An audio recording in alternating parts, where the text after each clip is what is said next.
زیادہ کم کر دی جائے. تو ایک طرح سے یہ ان کا مطالبہ بھی پورا ہو گیا ہے اور لوگوں کی خواہش بھی تھی کہ کم ہو. اب اس کے جو نقصانات ہوں گے یا فائد ہوں گے اس پہ ہمیں غور کرنا چاہیے. نقصانات تو اس کے یہ ہیں کہ جو بڑی کمپنیوں نے یا کئی ملکوں نے پاکستان میں پیسہ رکھا ہوا تھا یا رکھا ہوا ہے انہیں ظاہر ہے پرافٹ کم ملے گا تو وہ یہ سوچیں گے کہ اس کو کس طرح سے انویسٹ کرنا ہے. اب انویسٹمنٹ نکالنی ہے لیکن وہ نکالیں گے ابھی اس لیے نہیں کہ ابھی تو دنیا ساری میں ایک تو کرونا سے متاثر ہے دنیا اور دنیا ساری میں اتنا شرح سود پھر بھی کوئی ملک نہیں دے رہا کہ 9% دے, تو پاکستان پھر بھی 9% تو دے رہا ہے. تو اس لحاظ سے ایک اچھا رہے گا کہ انویسٹمنٹ بھی محفوظ رہے گی اور ابھی فی الحال اس کے اثرات لیکن ابھی سچ کیا ہم اس کا فائدہ دیکھ رہے ہیں؟ کیونکہ آپ نے خود ایک بات کی ہے کہ لوگ انویسٹ پھر بھی نہیں کریں گے, تو بزنس کس طرح سے ڈیولپ ہوگا؟ نہیں, یہ انویسٹمنٹ ہوتی ہے, یہ دیکھیے انویسٹمنٹ دو طرح سے ہوتی ہے نا. ایک آپ کرتے ہیں پیسے کی انویسٹمنٹ بینکوں میں, ایک انویسٹمنٹ آپ کرتے ہیں فیلڈ میں جو بزنس میں. اب جو بینکوں میں انویسٹمنٹ ہوئی تھی وہ لوگ سوچیں گے نا. مثلاً میں آپ کے ناظرین کو ذرا سمجھا دوں ذرا طریقے سے, بالکل کھل کے وضاحت کے ساتھ. مثلاً ایک شخص ہے, اس نے رکھ دیا 1 کروڑ روپیہ پاکستانی بینک میں. اس کو پہلے ملتا تھا 13 لاکھ, کروڑ اس کا پڑا ہوا ہے اسی طرح, تو وہ 13 لاکھ لے کے اپنے کام شام چلاتا تھا. پھر اس کو 11 لاکھ ملنا شروع ہو گیا. آج کے فیصلے کے بعد اس کو 9 لاکھ ملا کرے گا. تو but still 9 lakh is some thing big. ہاں وہ پھر بھی بہتر ہے نا. اب امریکہ میں تو یہ نہیں ملتا نا. امریکہ میں تو آپ 1 کروڑ رکھیں تو وہ لاکھ بھی نہیں ملے گا, چونکہ ان کا تو 0 پوائنٹ فرام سم تھنگ ہے. تو اسی طرح مغربی ملکوں میں یہ شاید آپ 1 کروڑ روپیہ رکھیں تو یعنی آپ $1,00,000 رکھیں, 1 کروڑ ڈالر رکھیں تو پھر بھی آپ کو $1,00,000 نہیں ملتا. تو پاکستان میں یہ شرح سود زیادہ ہے. اب آ جائیے بزنس کی طرف. بزنس کے لیے جو آپ فیلڈ بزنس کی بات کر رہی ہیں اس کے لیے انوائرمنٹ ہے. ایک تو پاکستان میں بزنس کرنا مشکل کام ہے. مشکل کس لیے ہے کہ یہ ایک ویسے لمبا ٹاپک آپ نے چھیڑ دیا یہ سوال کر کے نہ ماریا. اس میں پھر مجھے بنگلہ دیش پہ بھی بات کرنا پڑے گی, سنگاپور پہ بھی بات کرنا پڑے گی, اور یہ جو مڈل ایسٹ ہے اس پہ بھی, اور ویسٹرن جو یورپین ممالک ہیں اس پہ بھی. اس لیے کہ دنیا میں بہت سے ممالک ایسے ہیں جہاں آپ جاتے ہیں اور کہتے ہیں جی میں بزنس کرنا چاہتا ہوں, یعنی کسی بھی شعبے میں, تو آپ ایک پرپوزل سبمٹ کرتے ہیں. وہ ملک آپ کو لون بھی دیتا ہے, وہ ملک آپ کو جگہ بھی دیتا ہے, اور وہ دھکے بھی نہیں کھانے پڑتے, لائنوں میں بھی نہیں لگنا پڑتا, فائل کو پہیے بھی نہیں لگانے پڑتے, اور آپ بزنس شروع کر دیتے ہیں. اچھا, اسی طرح یہ جو ہمارے ایشیا میں, یہ ساؤتھ ایشیا میں سب سے زیادہ تیزی سے بزنس بنگلہ دیش میں آگے بڑھا. اب بنگلہ دیش میں کیا ہوتا ہے, آپ جاتے ہیں, آپ نے وہاں ایک پرپوزل جمع کروائی, 1 ونڈو آپریشن ہے نا. آپ کو وہ کہتے ہیں آپ ہوٹل میں اسٹے کریں, وہ آپ کی پرپوزل دیکھ کے بزنس کی, اس کے بعد اس کے لیے 4 مختلف جگہ چوز کرتے ہیں. یہ گورنمنٹ کام کرتی ہے وہاں. اچھا. پھر وہ لے جائیں گے کہ ماریا جدون صاحبہ آئیں, یہ 4 جگہیں ہیں, آپ وزٹ کر لیں, چاروں میں سے جو آپ کو پسند ہے, آپ نے فیکٹری لگانی ہے, گارمنٹس کی فیکٹری لگانی ہے, آپ آ جائیے, یہ 4 جگہ ہیں ہمارے پاس, ان میں سے جو جگہ آپ کو پسند ہے وہ آپ رکھ لیں. تو وہ جگہ آپ کے حوالے کر دی جائے گی. ٹھیک ہے. وہاں پھر ٹیکسز میں چھوٹ یا جو بھی سبسڈی گورنمنٹ دے سکتی ہے دے. تو بنگلہ دیش اس طرح ان صنعتوں میں آگے نکلا. آپ دیکھیے کہ کپاس وہاں ہوتی نہیں ہے، لیکن ٹیکسٹائل انڈسٹری میں بنگلہ دیش ہم سے کہیں آگے ہے، اس لیے کہ انہوں نے بزنس کو ایزی بنایا، آسان بنایا. ہمارے ہاں کیا ہوتا ہے، ہمارے ہاں آپ کمپنی رجسٹرڈ کرانے چلے جائیں تو بس اس کے بعد سرکاری دفاتر کے چکر شروع ہو جاتے ہیں، اور پتہ نہیں کون سی قسم کے ٹیکسز اور یہ سب چیزیں بھی آپ کو ادا کرنی اور پھر آپ سے وہ اتنے کاغذات مانگیں گے، اتنے مانگیں گے کاغذات کہ وہ کہتا ہے بندہ یار یہ میں نے کدھر سر پھسا لیا ہے. تو پاکستانی تو بیچارے مجبوراً یہاں کرتے ہیں، لیکن جو لوگ بیرونی دنیا سے آئے ہیں وہ یہاں کیوں کام کریں، کہ وہ کیوں دفاتر کے چکر لگائیں. اور پھر ہمارے جو یہ دفاتر میں بیٹھے ہوئے سرکاری اہلکار ہیں، یہ باہر سے آئے ہوئے بندے کو زیادہ لوٹتے ہیں. ایگزیکٹلی.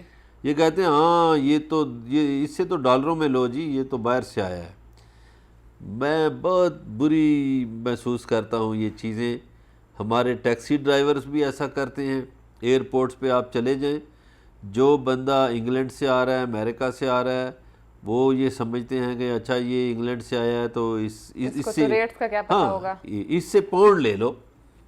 تو یہ ایک بری عادت ہے، یہ نہیں ہونی چاہیے. اچھا جو اب دیکھیں بہت سے پاکستانی جو ہیں وہ بنگلہ دیش میں بزنس کر رہے ہیں.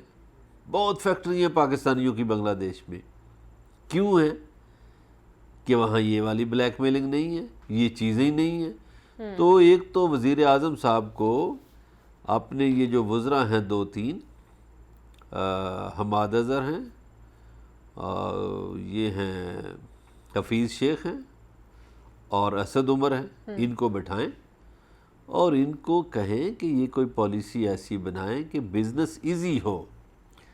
پھر دوسرا، بزنس کے لیے ماحول سازگار چاہیے.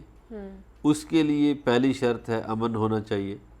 امن ہمارے ہاں ہے، وہ ہماری مسلح افواج نے اور ہمارے سول و عسکری اداروں نے قربانیاں دے کر دہشت گردی کے خلاف لڑ کر امن بحال کیا ہے. تو اس کے آگے ایک سٹیپ ہے، وہ ہے کہ حکومت کتنی ٹیکسوں میں چھوٹ دیتی ہے نئی انڈسٹری کو، ابھی تو کافی کتنی سبسڈی ملی بھی دیتی ہے. جو کنسٹرکشن انڈسٹری ہے اس کو بھی کافی چھوٹ ملی ہے. اچھا ابھی یہ ایک بات اور میں کر لوں، جیسے چائنا والوں نے جب یہ سی پیک کا ایشو ہوا تو 4 چیزیں تھیں. انہوں نے کہا جی ٹھیک ہے آپ کی گوادر پورٹ بن گئی، ہم آپ کو بنا دیتے ہیں انفراسٹرکچر بھی، آپ کی سڑکیں بن گئی. تو پھر سوال پیدا ہوتا تھا کہ سڑکیں بھی بن گئی، آپ کا پورٹ بھی بن گئی. تو چینیوں نے کہا کہ بھئی آپ نے یہ سوچا کہ آپ کھائیں گے کدھر سے، آپ نے سڑکوں سے تو نہیں کھانا نہ. تو اس پہ پھر انہوں نے ان کو تجویز دی. اچھا ایک اور بھی شعبہ تھا، انہوں نے کہا انرجی کرائسس بھی ہم آپ کا دور کر دیں گے. یہ چینیوں نے کہا، چین ہمارا بہت اچھا دوست ہے. انہوں نے کہا ہم آپ کا انرجی کرائسس دور کر دیں گے. وہ کیا ہے انہوں نے بہت کام. آپ کا انفراسٹرکچر بن گیا، آپ کی پورٹ بھی بن گئی. اب سوال ہے کہ آپ کھائیں گے کدھر سے. چوتھی چیز جو انہوں نے مینشن کی، پھر انہوں نے خود کہا کہ آپ اکنامک زون بنائیں گے، آپ انڈسٹریل زون بنائیں گے جہاں آپ کی انڈسٹری لگے اور وہاں آپ کے لوگ کام کریں اور آپ کے لوگوں کو روزگار ملے. اب ہمارے ہاں پھر وہ سیاسی مداخلتیں ہوتی ہیں کہ کوئی کہتا ہے میرے علاقے میں بنے، کوئی کہتا ہے میرے علاقے میں. تو یہ اس سوچ سے ہمیں نکلنا ہوگا کہ میرے علاقے میں بنے اور میرے پاس ہو. ہر کوئی کریڈٹ لینا چاہ رہا ہے. انہوں نے تو یہ بھی ڈرامے کیے، یہ پچھلی گورنمنٹ میں یہ ڈرامے ہوئے کہ جدھر جدھر سے سی پیک سے متعلقہ روڈز تھیں ادھر ادھر انہوں نے زمینیں لے لی ان سیاستدانوں نے. اچھا یہ قوم کی امانت ہوتی ہے، کوئی بھی منصوبہ جب کیبنٹ میں ڈسکس ہو یا کسی سرکاری کمیٹی میں ڈسکس ہو تو یہ آفیشلی قوم کی امانت ہوتی ہے مگر انہوں نے خیانت کیا کی کہ جدھر جدھر سے ان کو پتہ چلا منصوبے بن رہے ہیں ادھر ادھر انہوں نے اپنے بندوں سے کہا، کسی نے خود لے لی، انہوں نے زمینیں خرید لی۔ اب یہ وہ کہتے ہیں جی ہماری زمینوں سے کے پاس سے گزریں، اس میں سے گزریں چیزیں، جیسے یہ اسلام آباد لاہور موٹر وے ہے، وہ آپ کو پتہ ہے یہ 100 کلومیٹر ہمیں کیوں اضافی کرنا پڑتا ہے؟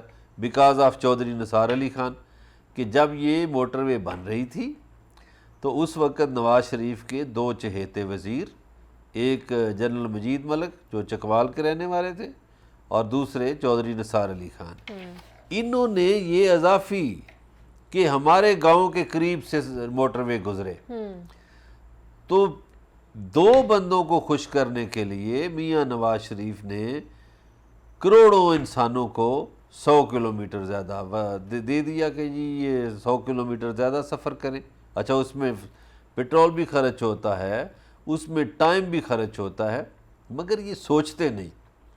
تو ہمارے سیاستدانوں کو یہ سوچنا چاہیے۔ اب میری گزارش ہے موجودہ وزیر اعظم سے کہ جناب والا آپ اپنے وزراء کو بلائیں، آپ ایزی بزنس کی بات کرتے ہیں تو بزنس کو ایزی کرنے کے لیے آپ دروازے کھولیں۔ یہ نہ ہو، میں کسی کا نام نہیں لیتا، باہر سے انویسٹر آتے ہیں تو آپ ہی کے کچھ لوگوں نے کہتے ہیں کہ اتنے پیسے پہلے دے دو تو پھر ہم آپ کو کوئی بات کرتے ہیں، نہیں ملاقاتیں پھر کرواتے ہیں جی، اچھا پہلے سیٹ اپ تو بعد ملاقاتوں کے میں، لیے الگ پیسے دینے پڑتے ہیں۔ ہاں تو یہ سلسلے پاکستان میں ختم ہونے چاہیے۔ یہ آپ ایماندار وزیر اعظم ہیں، آپ سے گزارش ہے کہ جناب یہ 1 ونڈو ہونا چاہیے، آپ بزنس کو ایزی کریں، دنیا کو دیکھیں، پھر آپ کی طرف لوگ متوجہ ہوں گے۔ اور یہ جو شوگر ملوں والے ہیں ان کو ذرا باندھیں، اس سر اس لیے پر بھی بات کریں گے۔ یہاں پہ بریک کا وقت ہوا ہے، بریک کے بعد ہم ڈسکس کریں گے جو G20 نے غریب ممالک کی جو قرض کی واپسی تھی اس کو معطل کر دیا، اور اس کے ساتھ ساتھ IMF نے بھی ایک ریلیف پیکج کا اعلان کیا ہے۔ ڈسکس کریں گے ایک بریک کے بعد۔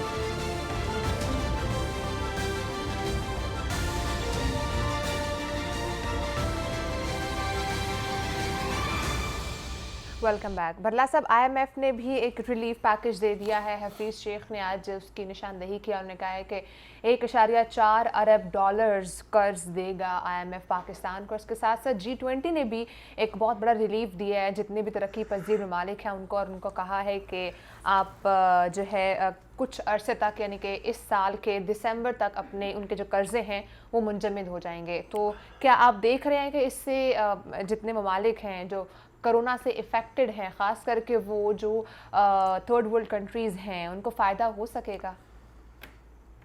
بالکل فائدہ ہوگا۔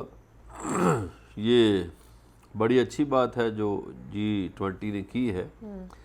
اس سے بھی اچھی بات ہو سکتی تھی، یعنی وہ اور اچھی ہوتی کہ اگر یہ قرضے بالکل معاف کر دیے جاتے، اگر بالکل بس تو وہ خود ڈوب جائیں گے۔ گزارش تو سنیے نا، اگر بالکل معاف کر دیتے تو یہ میں سمجھتا ہوں کہ اس سے بھی بڑی نیکی تھی یا اس سے بھی بڑی بات ہوتی، لیکن چونکہ انہوں نے معاف نہیں کیے اور ایک ریلیف دیا ہے، یہ بھی میں سمجھتا ہوں غنیمت ہے۔ چلے ترقی پذیر ملکوں کے لیے یہ غنیمت ہے، تو یہ جتنے ترقی پذیر ممالک ہیں ان کو مبارک ہو کہ انہیں ایک ریلیف مل گیا ہے۔ اگر قرض لینے والا آپ کو ریلیف دے دے تو یہ بھی بڑی غنیمت ہوتی ہے، ورنہ لوگ تو ریلیف دیتے ہی نہیں، ٹائم ہی نہیں دیتے۔ تو یہ ایک ٹائم مل جائے گا ان کو، ترقی پذیر ممالک کو، یہ اچھی بات ہے۔ دوسرا حفیظ شیخ صاحب نے جو کہا ہے کہ آج غالباً اس کی منظوری ہو جائے گی، تو حفیظ شیخ صاحب کے تو بڑے IMF سے رابطے ہیں، لوگ جانتے ہی ہیں، تو اچھا ہے۔ 1.40 کروڑ فوراً جاری ہو جائے گا پاکستان کو، تو میرا خیال ہے اس سے پاکستان کو جو معاشی نقصان ہو رہا ہے اور جو کرونا سے لڑنے میں دقت پیش آ رہی ہے وہ مسائل حل ہوں گے۔ ایک بات شاہ محمود قریشی صاحب نے بھی کی ہے کہ G7 کے ممالک میں بھی یہ بات ڈسکس ہوئی ہے، لیکن یہ ایک بات یاد رکھیے، یہ کریڈٹ عمران خان کو جاتا ہے۔ انہوں نے 12 اپریل کو دنیا سے اپیل کی تھی کہ آپ غریب ملکوں کے قرضے جو ہیں ان میں ریلیکسیشن دیں، ریلیف دیں، تو یہ میرا خیال ہے کہ ان کی بات کا اثر ہوا۔ لاسٹ ٹائم اس پہ تنقید بھی بہت ہوئی تھی کہ وزیر اعظم ہر وقت صرف قرضے مانگتے رہتے ہیں یا اس میں ریلیف کی اپیل کرتے رہتے ہیں۔ بڑی اچھی بات کی ہے ماریا، آپ نے بہت اچھی بات کی ہے، اس کا جواب بھی ذرا دل تھام کے سنیے گا۔ یہ میرا سوال نہیں ہے، یہ سوال عوام کا ہے جو ہم بالکل سوشل میڈیا عوام پر کا، عوام کی یہ عوام، ان کے بارے میں حبیب جالب نے جو کہا تھا وہ میں نہیں کہوں گا۔ اس عوام کو یہ تو نظر آ گیا کہ عمران خان مانگتا ہے قرضے یا چندہ مانگتا ہے، ٹھیک ہے، وہ نظر کیوں نہیں آتے جنہوں نے اس ملک کو لوٹا، جنہوں نے اس ملک کو مکروز کیا؟ عمران خان تو ان کے بھگت رہے نتائج۔ عمران خان کا تو کوئی محل نہیں بنا، عمران خان کا تو کوئی نہ ایون فیلڈ میں کوئی پینٹ ہاؤس ہے، نہ کوئی سرے محل ہے، نہ کوئی اور ہے۔ تو گزارش یہ ہے کہ یہ جو 40 سال قرضے لیے، بلکہ پچھلے 10 سال میں جو زیادہ قرضے تو 10 سال میں لیے نا، 60 سال میں پاکستان نے جتنے قرضے لیے تھے اس سے زیادہ قرضہ 10 سالوں میں لیا گیا۔ ملا صاحب یہ تو ویسے بھی آنے والے تو وقتوں کے وہ ساتھ قرضہ جب تک پیپلز ہماری پارٹی ایسی اور گورنمنٹ نون نہیں لیگ آئے کی گی، گورنمنٹ نے لیا، جب تک ایسی گورنمنٹ وہ نہیں قرضہ آئے گی کھا جو گئے۔ خود بزنس ڈیولپ کر کے دے عوام کو، تو قرضہ تو بڑھتا جائے گا۔ قرضہ دیکھیے، آپ اگر قرضوں کی بات کو سمجھتی ہیں تو قرضے ہمارے کیسے بڑھے؟ یہ سود در سود، یہ جو ٹرکل ڈاؤن اکانومی ہے نا، اس میں آپ دیکھیے کہ یہ جو آئی پی پیز کے معاہدے کیے بے نظیر بھٹو صاحبہ نے کیے، چلیں اچھی بات ہے جو بھی کیے، ملک کو انرجی کرائسس تھا، اس میں کیا ہوا کہ ہماری حکومتوں نے 93 کے بعد جو ہماری حکومتیں آئیں، 96 کے بعد سے، انہوں نے قرض وہ پیسے نہیں دیے کمپنیوں کو۔ اب وہ ان کے پیسے، اب جو سود بڑھتا ہے نا، تو سود در سود جو ہے وہ رقم بہت بڑھ جاتی ہے، اتنی بڑھ جاتی ہے کہ جو آپ ادا سود زیادہ ہو جاتا ہے اور آپ کی جو رقم جو آپ میں دینی ہوتی ہے وہ کم ہو جاتی ہے۔ اب بالکل صحیح آپ نے کہا، اصل رقم کم ہو جاتی ہے، رہ جاتی ہے، اور سود جو ہے وہ زیادہ تو پاکستان کا یہ بھی مسئلہ ہے کہ وہ جو آئی پی پیز ہیں ان کمپنیوں کو سود سمیت پیسے دینے ہیں، یہ سب کا حکومتوں کا جو بوجھ ہے وہ عمران خان پہ پڑا ہوا ہے، ٹھیک ہے۔ دیکھیے، ہم نہ عمران خان کے حامی ہیں نہ کسی کے مخالف ہیں، لیکن بات تو سچ کرنی چاہیے نا۔ اور یہ جو قرضے لیے انہوں نے 30,000 ارب پچھلے 10 سالوں میں، کیا کیا اس سے؟ کون کھا گیا؟ کوئی حساب نہیں۔ بعض میں آڈیٹر جنرل آف پاکستان کی رپورٹس آپ پڑھیں نا تو آپ کو اندازہ ہوگا کہ بعض ایسے پیسے پچھلے دور میں، یہ اسحاق ڈار صاحب جو ایک رنگ محل کے رہنے والے تھے، میں اب کیا کہوں، ان کا بڑے پور بیک گراؤنڈ سے آئے، اور اب وہ دبئی میں ان کی بڑی جائیدادیں اور فلاں جگہ پہ، وہ کدھر سے بن گئی بھئی؟ انہوں نے پچھلے دور میں کھلواڑ کیا، اور پیپلز پارٹی کے ساتھ بھی انہوں نے کھلواڑ کیا۔ جو پیپلز پارٹی کی حکومت آئی نا 2008 میں، تو شروع میں کھلواڑ تو ہو گیا، اب اس کو بہتر کون کرے گا؟ کیونکہ تو بہتر ایکسپیکٹیشنز تھی کرنے پی ٹی آئی سے۔ کی، دیکھیے بہتر کرنے کی کوششیں ہو رہی ہیں۔ ابھی 1 سال جب ہو گیا تھا تو عمران خان صاحب کہہ رہے تھے، انہوں نے کہا بھی، تقریر کر کے کہا تھا کہ یہ جو 2020 ہے ہماری اکانومی اس میں اچھی ہو گئی ہے، پہلے پریشانی تھی 1 سال، اب دور ہوگی، لیکن کرونا آ گیا، اب یہ جو ایک قدرتی آفت آ گئی ہے۔ لیکن مطلب صاحب اس میں بھی ہم نے دیکھا بہت سے لوگوں نے یہ رائے بھی دی ہے، اور ایون کہ وزیر اعظم نے بھی کہا، اور آپ نے بھی یہ بات کی تھی